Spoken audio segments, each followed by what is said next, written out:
Today is the 9th of September, and on this day in 1513, one of the most significant battles of Henry VIII's reign was fought just outside the small village of Branxton in Northumberland.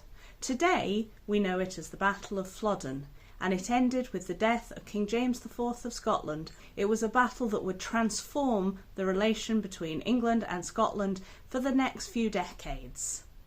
However, at the time, Henry himself wasn't even in England. He was overseas leading his own military campaign in France. On his departure from England in the summer of 1513, Henry had appointed his first wife, Catherine of Aragon, as governor of the realm and captain general of England. Now, traditionally, historians have tended to overlook her role during 1513. At best, she's been seen as someone who sewed banners for the English army and wrote to her husband to inform him of the victory. Now, in the last few years, that has started to be corrected a little bit. People have taken more of an interest in what she was up to and have started to see her as having more agency and playing more of an active role in the defence of the realm. This has led to some people describing her as the victor of Flodden and responsible for the defeat of King James and the Scottish army. Now, to a large part, people here are trying to detach the victory from Henry, who wasn't even in the country. At its most extreme, we even have the Starz show The Spanish Princess, which depicts Catherine donning some specially made pregnancy armour and actually riding out and taking to the battlefield. But are we going a little bit too far here? The first thing to note is that Catherine never actually made it even as far north as Yorkshire, the sort of centre of Tudor power in the north of England. She let alone making it as far as Northumberland. When she's writing letters to Henry after the battle, they are being sent at first from Woburn Abbey in Bedfordshire. The English army, which takes to the field at the Battle of Flodden, is led by Thomas Howard, Earl of Surrey. Now, Surrey had gone north to arrange the defences of the northern border as soon as Henry had departed from England.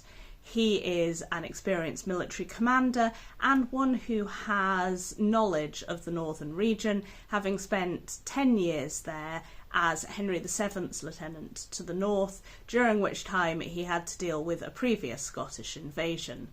He was accompanied at first by his younger son, Edmund Howard, and later, once the Scots have crossed the border, they're also joined by his eldest son, the Lord Admiral Thomas Howard, who brings with him part of the English fleet and 1,000 men.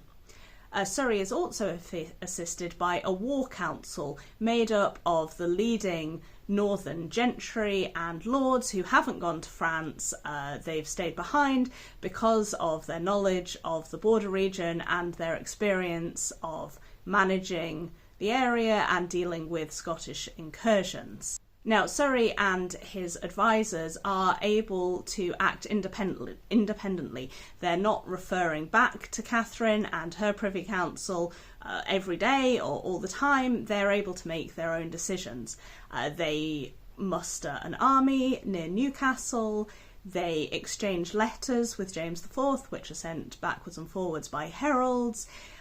Thomas, Earl of Surrey, issues a battle challenge to James, saying, we want to fight you before the 9th of September. Later on, he tries to order James to come down from the high ground on Flodden Hill and meet them in battle on a flat area of land, a challenge that James rejects. So Surrey and the men with him, they are making the strategic decisions in the lead up to the battle, and they take to the battlefield. Surrey himself is around 70 years of age, but he still goes out alongside his sons and the other men and he fights. So the risk that we have is if we put too much emphasis on Catherine as being the victor of Flodden, then we're actually diminishing the skills and the achievements of Surrey and his advisors and his war council, and of the men who went with them and who fought and in some cases died on what was a particularly brutal battlefield where they were fighting in extremely wet and muddy autumnal northern English conditions.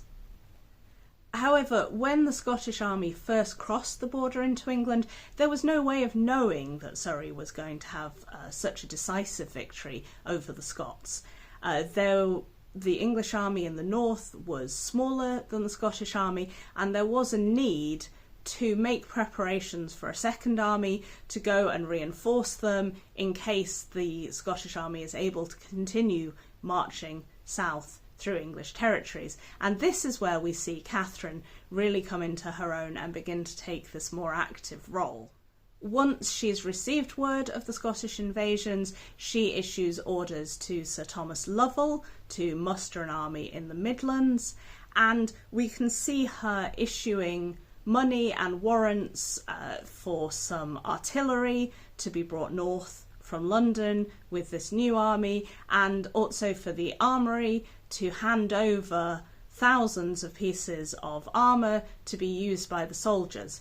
And it's also clear from the language around these orders that she is planning to march north with the army from the very beginning. She doesn't seem to have had any intention of taking refuge in a safer castle such as the Tower of London. She brings pressure to bear on the local officials, on the sheriffs, on the mayors, to make sure that they are mustering men and basically helping her defend the realm in the king's absence. And according to one source, she even goes so far as to deliver a particularly rousing speech to the English army, encouraging them to believe that they will be able to defeat the Scottish army.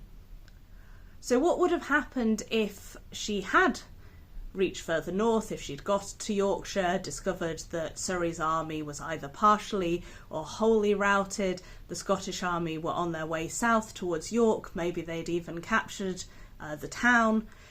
Well, the first thing is, of course, she would not have ridden onto the battlefield, as in the Spanish Princess. Men such as Surrey and his sons and the rest of the war council, they've been trained in fighting, sword fighting, jousting, all these martial arts from a very young age. They've had a lot of experience in fighting, whether it's small-scale skirmishes along the border or larger battles, and you really can't just throw on a suit of armour, which would be very heavy, pick up a sword and ride into battle. And that is particularly the case when, as Catherine is believed to be, you're pregnant with what you're hoping is a much longed for male heir to the English throne. Unfortunately for Catherine, this is one of the pregnancies that ends in a miscarriage. Obviously at the time she doesn't know this, and she would not have wanted to take that risk, because her role as queen is, as much as anything, is to give the king heirs, not to fight. However, from what we've seen of her actions down in the south, it does seem reasonable to think that she and her councillors would have taken over the management and the organisation of this new larger army. And so even though she's not able to do the fighting part of a king's role in warfare, she would have been there giving her orders, and her warrants would have been going out with, signed by Catherine the Queen, with her name, her seal on them. So as far as she's able to, she would have been taking on the role of a king in warfare.